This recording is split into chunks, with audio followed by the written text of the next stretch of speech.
E se eu te dissesse que antes do nascimento de Jesus houve uma mulher esquecida pela história, mas lembrada por Deus? Uma mulher que enfrentou a vergonha, a dor e o silêncio do céu, mas nunca perdeu a fé. Essa é a história de Ana, a avó de Jesus.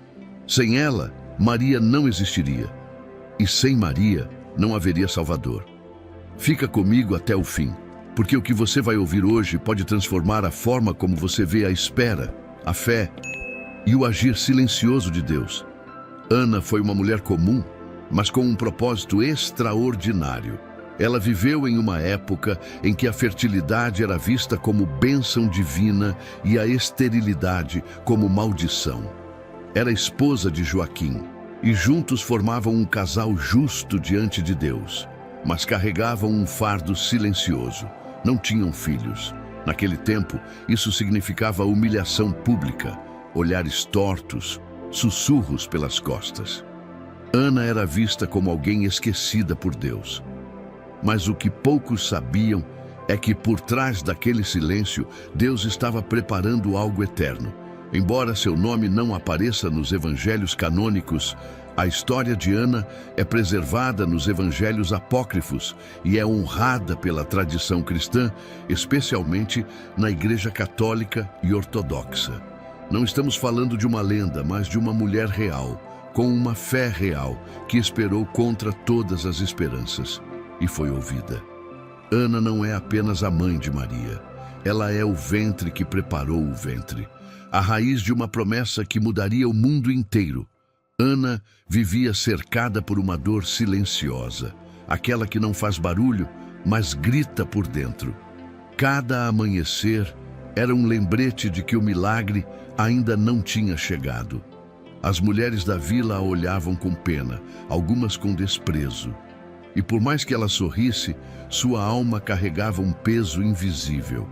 Ser estéril naquela cultura era como carregar uma culpa que ela nunca escolheu. Mas mesmo assim, Ana não murmurava contra Deus. Pelo contrário, ela orava. Orava com lágrimas, com o rosto em terra, com o coração rasgado. Ela dizia: Senhor, se olhaste para Sara, se ouviste Raquel, olha também para mim. E mesmo quando o céu parecia calado, Ana não desistia. A sua fé não era baseada em respostas imediatas, mas na fidelidade do Deus que tudo vê. No íntimo, ela sabia: Deus não se esquece daqueles que o temem. Enquanto os outros viam uma mulher sem filhos, Deus via um ventre separado para gerar uma promessa. Ana não fazia barulho, não buscava reconhecimento, apenas confiava. E essa fé persistente, regada por anos de espera, estava prestes a se transformar em resposta divina. Certo dia, quando a dor parecia ter atingido o limite, Ana fez algo que mudaria tudo. Saiu de casa, foi até um lugar isolado, se ajoelhou diante de Deus e rasgou o coração em oração.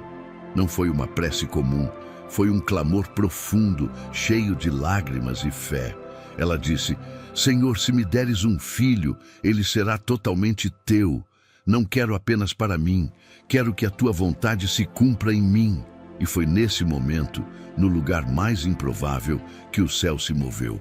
Uma luz suave a envolveu. Ana sentiu uma presença diferente, sagrada. E então, um anjo apareceu. Não com barulho, mas com paz. Ele disse: Ana, tua oração foi ouvida. Conceberás uma filha, e o nome dela será Maria. Ela será cheia de graça e carregará em seu ventre a promessa do Altíssimo. Imagine a emoção. Depois de anos de espera, a resposta chegou. E não apenas como consolo, mas como parte do plano de salvação de toda a humanidade. Ana não apenas seria mãe, seria a mãe daquela que daria à luz o Salvador. O clamor, que parecia ignorado, na verdade, havia sido cuidadosamente acolhido por Deus. Porque quando a promessa dele chega, ela sempre vem no tempo certo. O tempo passou e o impossível aconteceu. Ana concebeu. A mulher antes vista como estéril, agora carregava uma promessa viva dentro de si. Cada movimento em seu ventre era um lembrete de que Deus é fiel, mesmo quando tudo parece perdido. Quando Maria nasceu, o choro daquela menina encheu a casa de luz. Ana a segurou nos braços, com lágrimas nos olhos, e sussurrou: Tu és cheia de graça. A esperança havia renascido, não apenas para Ana, mas para toda a história da salvação. A chegada de Maria não foi apenas um milagre familiar, foi um marco profético. Aquela criança era diferente. Desde pequena, seus olhos carregavam uma paz incomum e seu coração já se voltava para Deus de forma profunda. Ana e Joaquim sabiam que algo maior estava acontecendo. E mesmo sem compreender tudo, eles se alegravam em cada pequeno detalhe. A casa, antes marcada por silêncio e dor, agora era cheia de riso e louvor. O nascimento de Maria foi o início visível de um plano invisível que Deus vinha tecendo há séculos. O ventre que um dia foi visto como vazio, agora havia gerado a mulher escolhida para trazer o Salvador ao mundo. A esperança, enfim, tinha um nome, e era Maria. À medida que Maria crescia, Ana percebia algo diferente em sua filha. Ela era pura, doce, mas ao mesmo tempo carregava uma sabedoria que ia além da sua idade. Seu coração estava voltado para Deus de forma tão intensa que era impossível não notar. E então, quando Maria completou 12 anos, Ana tomou uma decisão difícil, mas cheia de fé. Levou sua filha ao templo para consagrá-la ao Senhor, cumprindo a promessa que havia feito anos antes. Foi um momento doloroso. Ana a abraçou forte, com lágrimas nos olhos, e disse: Filha, Deus te escolheu. Maria, com a serenidade que só vem de Deus, olhou para a mãe e respondeu: O Senhor está comigo. Aquelas palavras ecoaram no coração de Ana, como confirmação de que sua filha realmente fazia parte de algo muito maior. A casa voltou a ficar silenciosa, mas agora havia paz. Ana e Joaquim sabiam que Maria estava sendo preparada por Deus para algo grandioso. E mesmo sem entender todos os detalhes, eles continuavam confiando. Era como se cada sacrifício, cada lágrima, tivesse sido o alicerce necessário para que a promessa maior se cumprisse. Ana não sabia que sua filha se tornaria a mãe do Salvador, mas sabia que Deus estava escrevendo uma história com propósito eterno. E ela, com sua fé simples e firme, fazia parte desse plano divino. Os anos se passaram, e Ana, já mais velha, observava com serenidade tudo o que Deus estava fazendo através de sua filha. Quando soube que Maria havia se casado com José, um homem justo, sentiu paz em seu coração.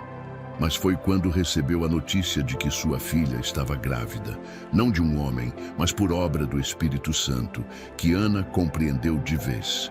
Deus estava completando sua promessa. Ela acreditou, sem duvidar. Recordou o anjo, a luz, a oração feita entre lágrimas. Tudo se encaixava. Maria havia sido escolhida. E mesmo sabendo que o mundo poderia não entender, Ana permaneceu firme, sustentando sua filha com orações e amor. Ela não foi a protagonista visível da história. Não aparece nos evangelhos com destaque, mas seu papel foi essencial. Foi ela quem gerou, criou e formou aquela que seria a mãe do Messias. Foi ela quem, com fé e coragem, entregou sua filha ao propósito de Deus. Enquanto o mundo ainda não sabia quem era Maria, Ana já sabia. E enquanto muitos duvidariam do menino que estava por vir, Ana já reconhecia nele a promessa viva do céu. Seu papel pode ter sido silencioso, mas sem Ana, a base da promessa não teria sido lançada. Sua fé foi o solo onde a missão de Maria floresceu. Com o passar do tempo, Ana sentiu o peso dos anos em seu corpo, mas seu espírito permanecia forte como nunca. Ela se tornara um pilar de sabedoria para Maria e uma presença amorosa para seu neto, Jesus. Sempre silenciosa, sempre orando. Ele a chamava com carinho, abuela. E em momentos de ternura dizia: tudo tem seu tempo na vontade do Pai. Ana sabia que sua missão estava chegando ao fim, mas não havia tristeza, havia gratidão. Numa tarde tranquila, ela sentiu suas forças se esvaírem. Chamou Maria, segurou suas mãos e sussurrou: Filha, vi a glória de Deus em nossa família. És bendita entre as mulheres, e teu filho, ele mudará a história. Maria chorava em silêncio, sentindo que aquela mulher de fé firme estava prestes a partir, mas também entendendo que Ana havia cumprido seu propósito. Cercada pela família, Ana fechou os olhos em paz. Sua alma descansou, mas sua fé permaneceu viva, ecoando nas palavras de Jesus, nos passos de Maria e no plano de Deus que continuava se desdobrando. Ana partiu como viveu, confiando. E sua história, mesmo sem ser destaque nas Escrituras, tornou-se uma semente de fé que germinou no coração do Salvador. A história de Ana nos lembra que Deus trabalha no silêncio, nos bastidores da dor e da espera. Quantas vezes nos sentimos esquecidos, como se nossas orações batessem no céu e voltassem vazias? Ana também passou por isso. Ela chorou, esperou, sofreu, mas nunca parou de crer. E foi exatamente essa fé persistente que abriu caminho para o nascimento de Maria e, mais tarde, de Jesus. Hoje, a vida de Ana nos convida a confiar, mesmo quando tudo parece impossível. Ela não viu a cruz, nem a ressurreição, mas foi uma peça fundamental no plano da salvação. Sua fé silenciosa sustentou gerações. Talvez você esteja vivendo uma fase em que se sente esquecido por Deus. Mas Ana prova que os céus nunca estão indiferentes às nossas orações. Quando confiamos, mesmo sem ver, estamos colaborando com algo maior. Deus usa os humildes, os invisíveis, os de coração quebrantado, e transforma suas histórias em testemunhos eternos. Seja como Ana. Permaneça firme, mesmo quando tudo parecer escuro. A promessa sempre vem no tempo certo. Se essa história falou com você, não guarde só para si. Compartilhe este vídeo com alguém que precisa lembrar que Deus não se esquece de ninguém. Deixe seu like, seu comentário e se inscreva no canal para mais histórias que edificam a fé. Que o exemplo de Ana te fortaleça hoje e te lembre que, mesmo no silêncio, Deus está agindo. Até o próximo vídeo e que o Senhor te abençoe.